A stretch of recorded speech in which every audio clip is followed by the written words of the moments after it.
Hi friends, Merly here and welcome to Gardening in Kentucky.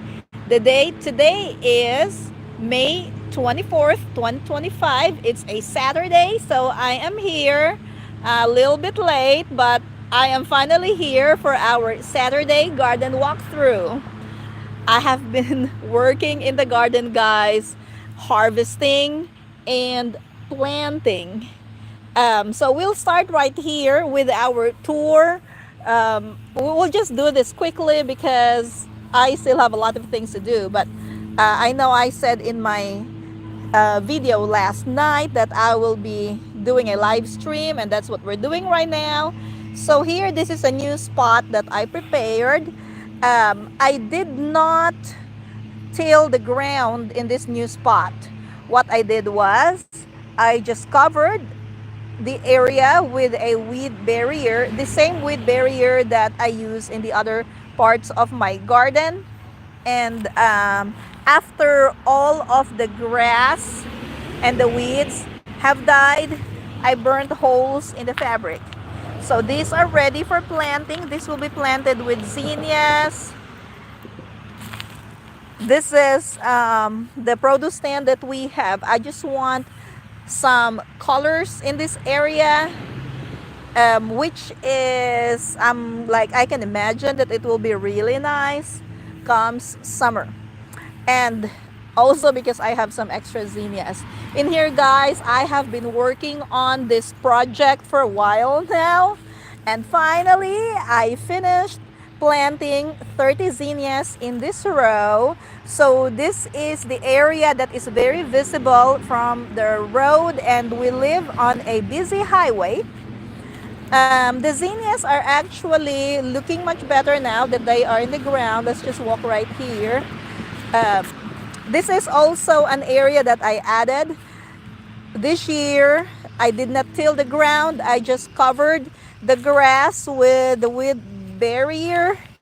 And then you will, like, if you do that, like you just like kill the grass that way, you will notice that the weed barrier sinks, and then after that you can burn holes. So these plants are 2 feet apart. Look at that. I know they're still not that nice, but actually they're surviving. And zinnias, they don't easily die. They just need water, like they're thirsty. We don't have an irrigation line in this area yet. So yesterday I hand watered all of this 30 zinnia plants, different colors. We have red, orange, yellow. I don't know what else because they have not opened yet. Hello, Aria. Um, the the tubing for our drip irrigation is ready, but it's not connected yet. I just wanted to put the zinnias in the ground. And then here, I laid out a row of tomatoes. So this will be planted next. I just had to take a quick water break, and then I realized that it's lunchtime. So I'm gonna eat lunch. It's 12. Okay, so here we got, yeah, the zinnias are looking good. I can't wait to show everybody the zinnias whenever they get bigger and thicker. And then here, let's take a look in here. Hi Kristen, hi Jero. um, some more tomatoes. We plant, or I plant 30 plants in each row in this area of my garden.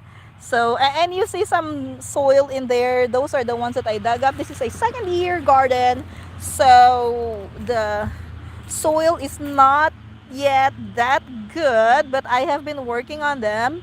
My soil here is clay. I'm in zone 7 Kentucky. Um, but I mean, the plants are looking okay. I have not even watered those yet. The tomatoes that I just planted. Now these are the Jester tomatoes. They've been planted, I don't know, almost a month ago. And yeah, they've been in the ground. They started yellow. But now this is actually looking good. So we have six Jet Star. Did I say Jester? Six Jet Star tomatoes. This is the sunken container row. And just an update on this one. Let's walk over towards the cucumbers. So the cucumbers were planted in this pots. If you have not seen this garden before, I cut the bottom of the pots. These are gallon pots, and then I planted the cucumbers in there. So basically the idea is for the roots to be able to access the ground, and this protects the plants from bugs or like, rabbits. There's a lot of squirrels in here too, and they usually like bite the stem at the soil level. But with this one, we have protection on the side, and the the rabbits and the squirrels and the mice, they don't really care about like climbing into the pot. And look at this cucumber, it looks really nice now. It's May 24th, so for a field cucumber that looks like that, it's actually really amazing. Now these were planted earlier, but the plants don't really grow much when it's cold, and this is the second week that we're having like 70s, so they have started growing a little bit more. Our eggplants are looking much better this time, and they have actually started growing some little bit side branches, which is good. I removed all of the flowers and the little fruit from these eggplants because we just don't need the eggplant flowers right now. They don't need to produce because they're still small. Look at this. More cucumbers here. So this row, we have 24 cucumbers. And then I'm just gonna have to move quickly right here. Let's take a look at the next row. This was planted yesterday, all red juice tomatoes. And also, now this one was a couple of days ago. And they were just hand watered because the irrigation system in this area of the garden is not yet installed. I call this zone 2 for watering. I don't have enough water pressure to have just one line of irrigation system, so I divided this into two. And the zinnias in the back, or in the front, I mean, they're not connected yet because I'm gonna make another zone for watering. So I have enough water pressure to water all of the plants. Now these have been planted for a while, probably 3 weeks or maybe a month, I'm not sure. No, it's not a month, probably 3 weeks, and they are looking good. Now this is a mix of heirloom tomatoes. We have Roma in this area. We have Brandywine pink. We have Brandywine red, Cherokee purple. I can't remember what else. I don't have San Marzano. For some reason, I forgot to seed San Marzano. That's okay. Oh, Sweet 100. Sweet 100 cherry tomatoes. And then here, these are all red juice. Look at that.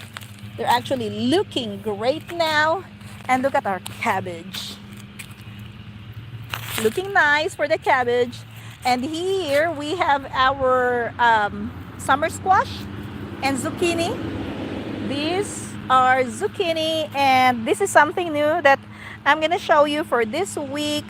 I am growing this summer squash upward because they are only 2 feet apart, so that's kind of not enough room for them if I let them sprawl in the ground.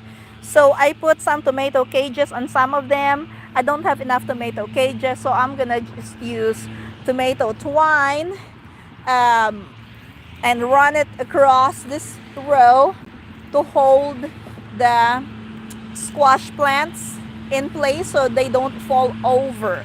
So that's the plan. Next Saturday I'll show you what that looks like, but I am really excited for these plants because look at that, we already have some tiny squash. So yellow squash, the ones in there are green zucchini, and then we have a bunch of yellow squash in here.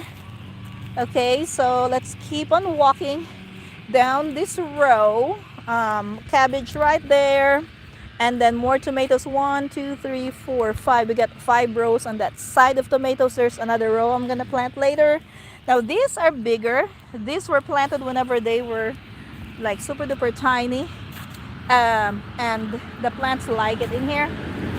Okay, so here the peppers just started growing. Like they did not do anything for a long time. They've been in the ground for over a month now. But peppers love the warm weather, and um, even if you plant the peppers in the ground very early in the season, if it does not get the right temperature, it's not gonna grow. But yeah, right now it just started growing. Oh, let's take a look at this. And I just want to show you this one real quick. A little bit yellow, but the new growth of the leaves is now green. But there's a little fruit. So, okay, I took off the fruit, removed the flowers. This is too small to be producing right now. At this point, this pepper plant needs to establish its roots. So it does not need to be growing any fruit. Now here, I'm so proud of this row. This is the first batch of red juice tomatoes that I planted. These were planted over a month ago, April 20th or April 21st, I think was when I planted this. And we see some green tomatoes already in these plants. There's just a little issue with these plants because there are some aphids on the plants. But other than, aside from that, really, this is looking great. Look at that. And this, oh, this is actually good size now. See? That's really cool. Plants are looking great. I have pruned these plants once. I might do a second pruning. You don't want the leaves of the tomatoes to touch the ground, even if there is a weed barrier, because your tomatoes can get soil-borne diseases. And we want to minimize, these diseases so that we can keep our plants happy. Now here, I just moved backward. And here we have the row of celery and cauliflower. And there's one Swiss chard that survived from early season planting. Look at how big the celery is now. This is not even the biggest celery that we have. The biggest one is over there somewhere. This is cauliflower. So we have cauliflower and celery alternating in these rows. And then our strawberries are still producing, but they are not producing a lot now because they have put out a lot of fruit. Now this is really small. They're sweet. Okay. Okay, this one's a bigger celery. Look at that celery, guys. See that? This is almost as big as the celery that you can buy from the grocery store. But I'm not going to harvest the whole plant at once. I'm just going to harvest this part, like the stalks, or I don't know what you call it. Stem, not stem. I have seen some birds earlier. The birds just love the strawberries. And the strawberries, because they are mostly done producing berries, they are sending out some runners. So it is time for these plants to propagate themselves. I'm not even sure if I'm going to let these runners grow or I'll just cut them off. Now here, oh, I just noticed this one. I don't know why this is curly, but the rest of the celery are doing great. Oh, we have, oh, look at this one. This is really cool. This is cauliflower, and it's big. And look at the tomatoes right there. Very nice tomatoes. Okay, so let's continue walking in this path. Yeah, so that's what we have in this area. We got strawberries, celery, cauliflower, one Swiss chard over there, and then lots of tomatoes, bell peppers, summer squash, cabbage, cucumbers, and eggplants. And then let's go to the other area of our garden. I love this path. I need to clean it up. We just mowed the yard yesterday, so that's why there's a lot of stuff on here. Okay, look at these bachelor's buttons, guys.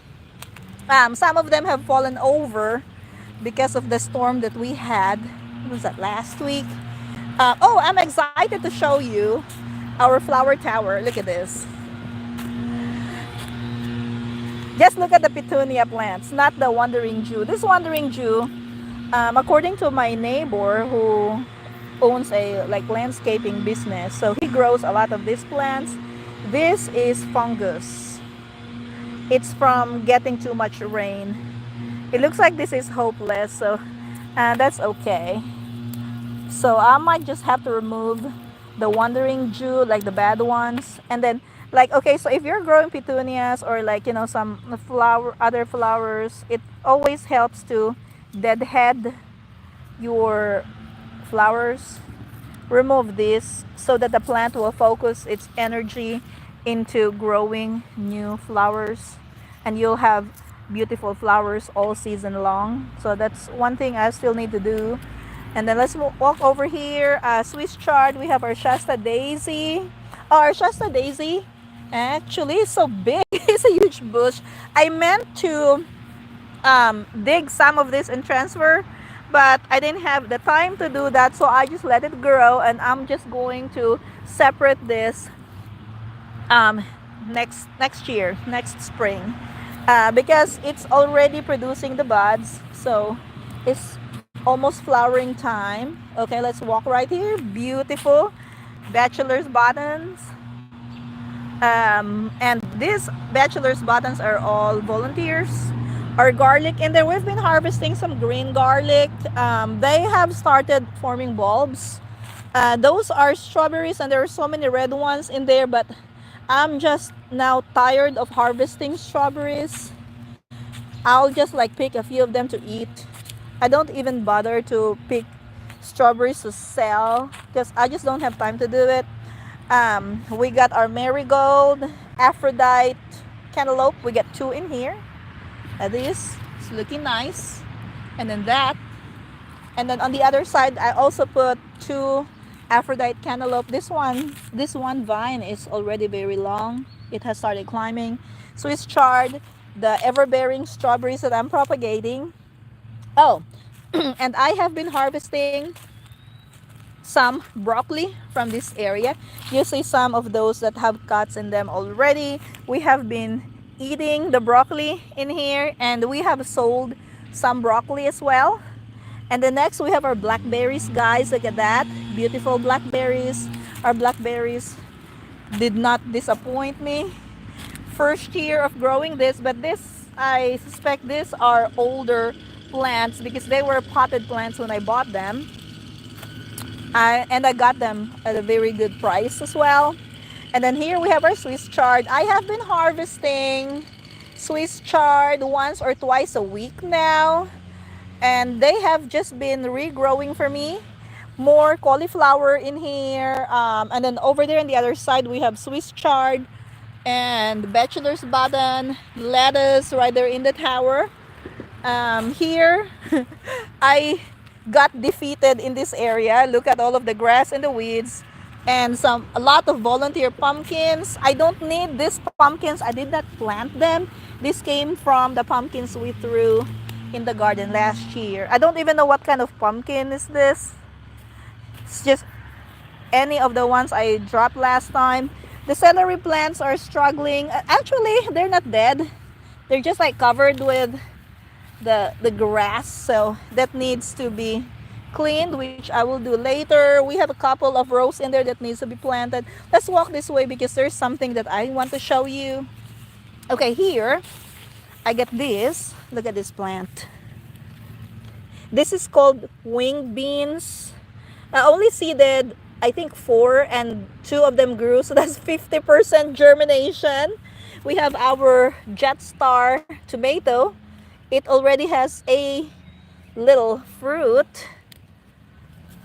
Okay, I'm just gonna remove that. And then we have a couple of volunteer string beans or oriental long beans.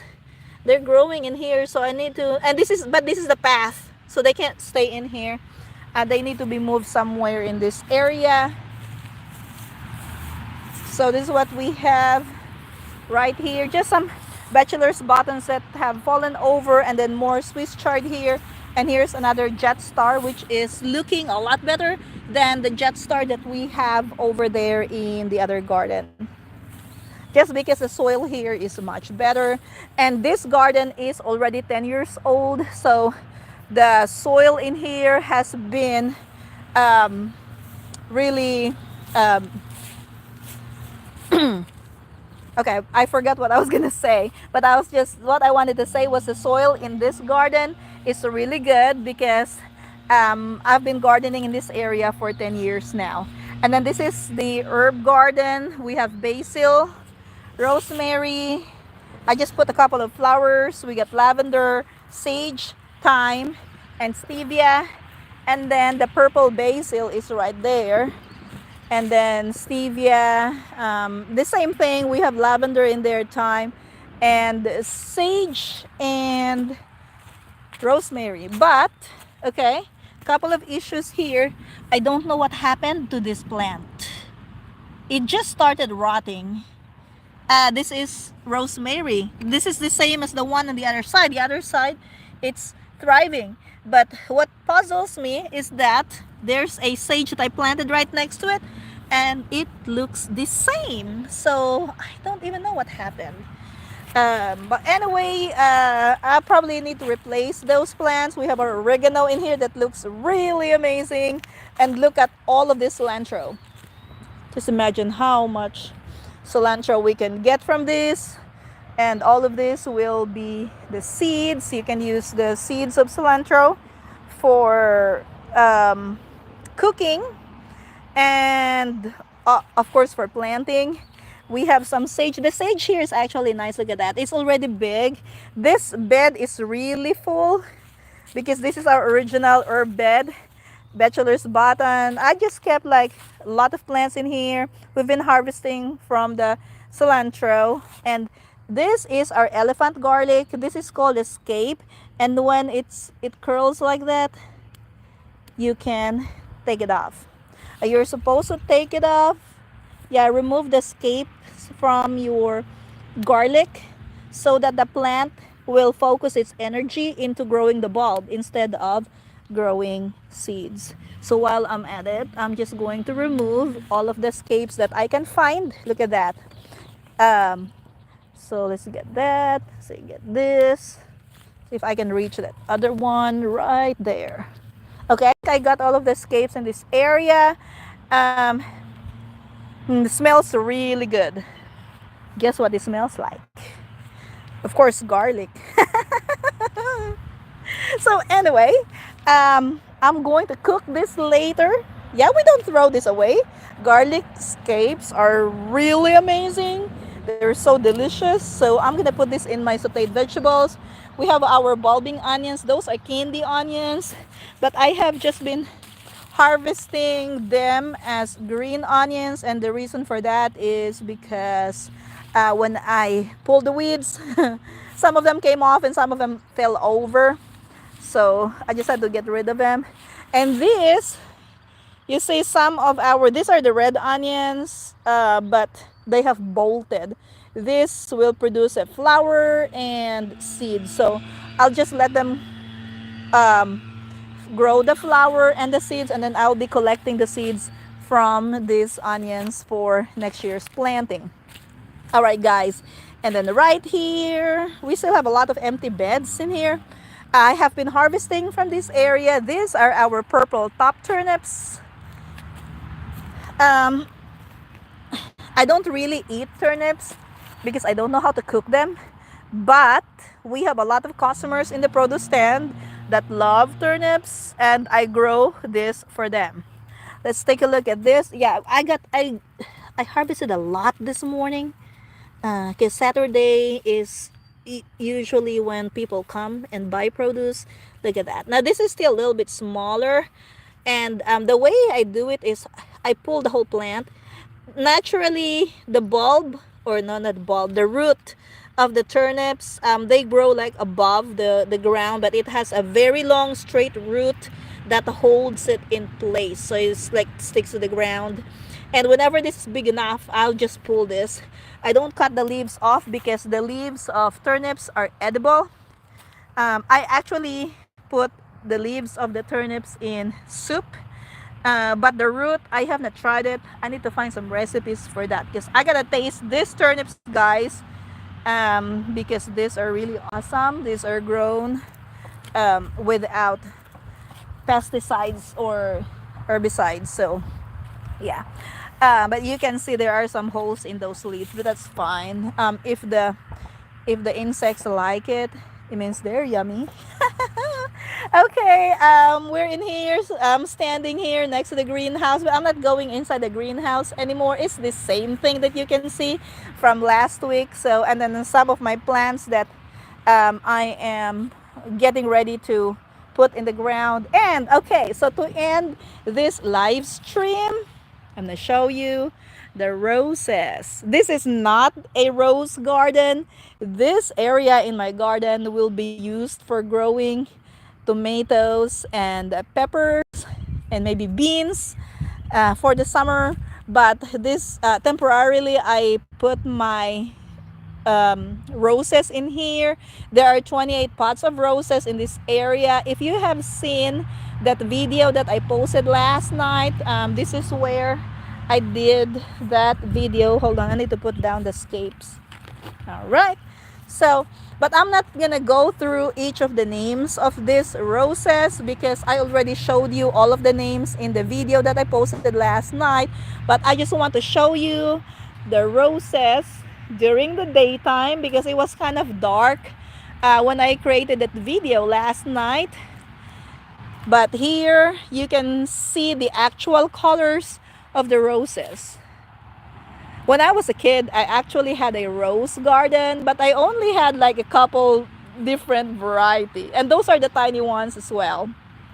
Not sure that call them like knockout roses or something, but I just got so lucky to find all of these roses. Let's walk right here because I am so excited to show you all of these roses right now since they're so super beautiful. Look at this. This is probably one of my favorite in this batch of roses, and like seeing all of this like makes me excited and makes me want to look for some other variety. We had to do this in 2 loads, by the way, because I got 28, and the first time we went to get the plants, I could only fit 17. So I had to leave 11 plants in there, and then yesterday we went back to load up the rest of the plants. And I don't know if you noticed, but some of the potting soil is very dry because these are the ones that I picked up yesterday. So usually when they sell plants in a plant auction, they don't water them so that when you load the plants in your car, you don't make a mess in your car when they're dry. But I have started watering some of this. Yeah, that's what we have, guys. And a close-up of this beautiful, I don't know, loves me not variety of roses. I have some ideas on where to plant this, but since there are many of them, I still have to figure out where to put everything. All right, guys, that's gonna be all for this video. I'm gonna see you again in my next video. Have a great Saturday and happy gardening. Bye bye.